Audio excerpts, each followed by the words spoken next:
Shalom Aleichem, my friends in New York City and everywhere else. Chaim Alevsky here, Chabad Family Programs, the West Side. In the month of Adar, we're in a very special month now. A joyous month, preparing for Purim. And we also have a special Torah portion. This week's Torah portion is Teruma. Actually, it talks about perhaps the essential fruition of God's master plan for the universe. It was v'asu li mikdash v'shechanti b'tocham. Should make for me a sanctuary, and I will dwell among you, among them. So in this week's Torah portion, it talks about the details of how to build that Mishkan, how to build that sanctuary, that otherwise known as a tabernacle, which started out in the desert, and the contents thereof were duplicated later on in the holy temples in Jerusalem. So, one of the fascinating parts of the furniture, the holy furniture of the temple, the tabernacle, were the Keruvim. Otherwise, in English, I think they're called the Cherubs. The Cherubs were childlike figures made out of pure gold, a male and a female, with infant faces, baby faces, and they were carved out of one block of pure gold together with the cover of the ark. The cover of the ark of the Aron Kodesh, which was in the Holy of Holies in the Holy Temple, is called the Kapores. That was the cover of the ark. So today I want to talk a little bit, a few lessons I learned from the Rebbe and from other sources, but mainly from the Rebbe, about the childlike figures, these cherubs. And this follows.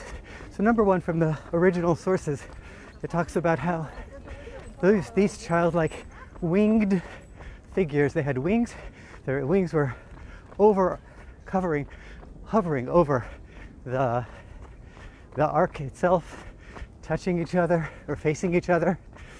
And the tradition tells us when the Jewish people were on good terms with God, when things were going well, these children, the boy and the girl, the male and the female, faced each other. When things were not going well, they miraculously switched back to back. So that's one tradition. The Rebbe talks about these childlike figures with wings and gives us a couple of lessons and says, one of the reasons why the Torah tells us that the voice of God came to Moses from right there, from between those winged children. When God spoke to Moses, that was the source of the voice. The Rebbe says, why did God choose children as this representative of the communication between God and the Jewish people? So a few reasons, a few ideas the Rebbe taught us. One is that a child, the children on the cherubs or the Keruvim represent the parent-child relationship between us and God. And no matter what, the bond is deep and remains so throughout life. Even if it's temporarily soiled, it still comes back. It never wanders too far. So too between us and God. We always remain strong. And even if we wander, we can come back. And He should come back to us too, a lot faster. Another idea the Rebbe says is that the cover itself related to this was called a kapores. Kapores. Usually there's no other place in the Torah where a cover is called kapores. In Hebrew, the word cover is michseh or kisui. Kapores.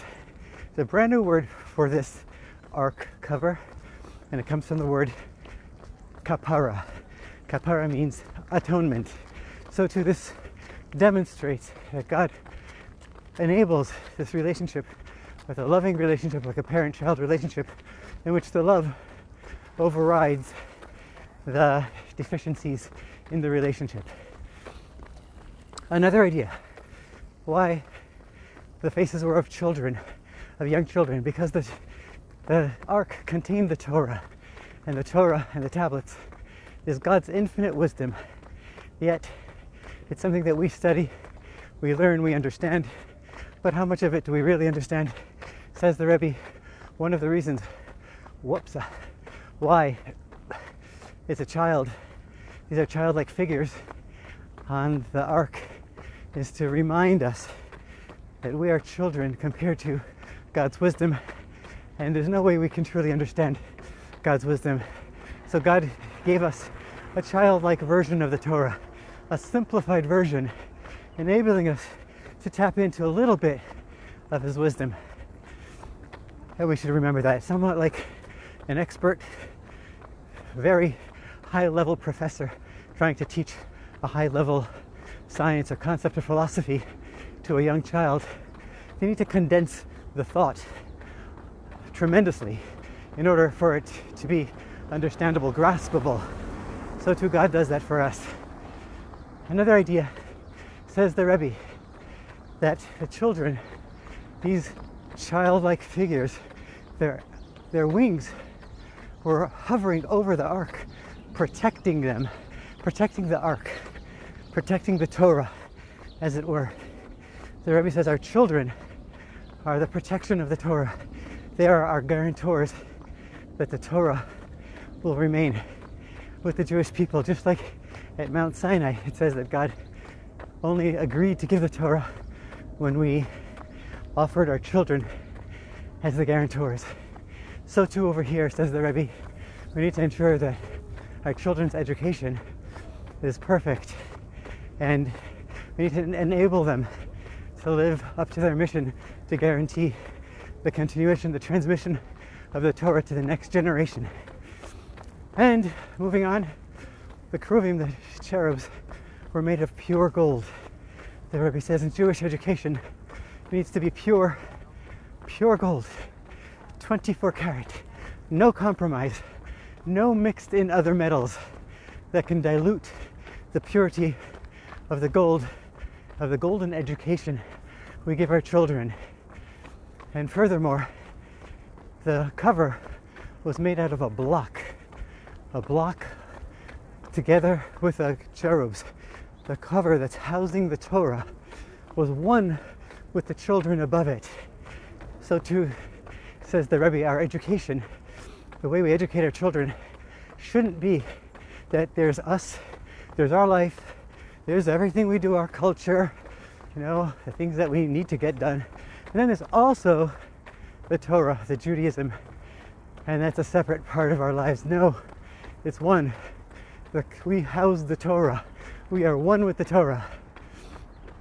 Those are some ideas that I thought were beautiful and related to the cherubs, to the winged children, Keruvim, above the ark.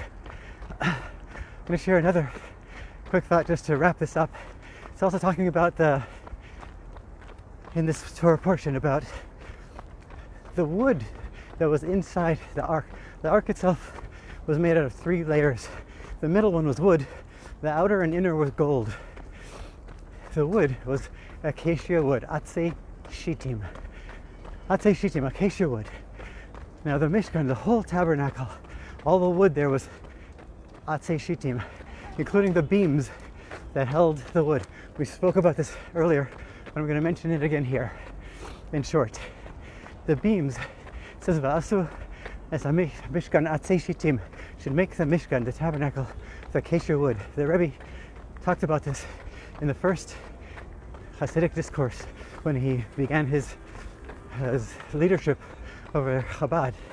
And he says, Shitim, the word Shitim in Hebrew comes from the word Shtut. Shtut means foolishness, folly, falsehood, lies.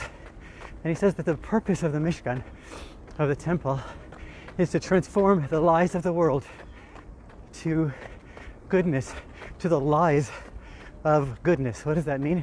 He says there's foolishness, there's a line of rationality, there's a regular path, the medium path where everyone must go, where everyone should live, right? But the Rebbe says many people often dip below that line of rationality, and we do foolish things.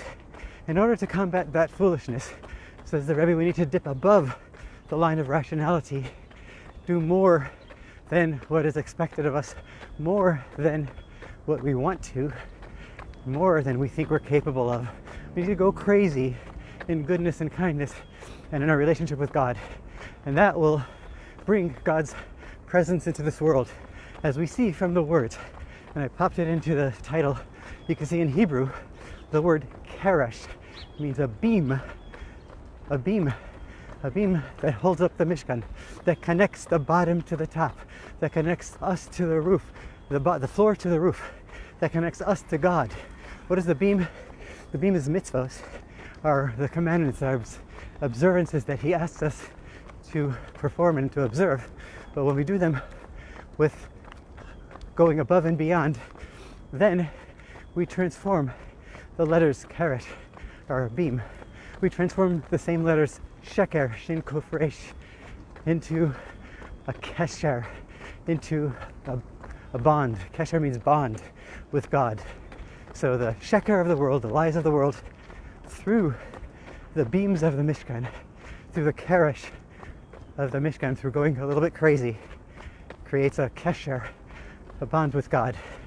And finally, just throw in a little word game.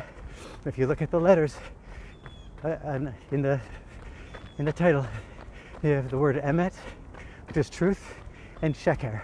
Sheker is falsehood, lies. And there's a saying, sheker ein lo raglaim. Falsehood has no feet, which means it has no good, strong foundation, will not endure. You can actually see that in the letters, the way they're written in the Torah. The word emet, aleph, mem, taf, all three letters have 2 feet, 2 legs on the ground. They're strong and sturdy. And the word sheker, falsehood, the way it's written in the Torah, even the shin has only 1 leg at the ground. Shin, kuf, resh, 1 leg on the ground. They're feeble, not strong, and they will not last. That's the story for today. God bless you. Share this. Have a great day. Have a great month of Adar, and get ready for Purim. Get those shalach manos ready.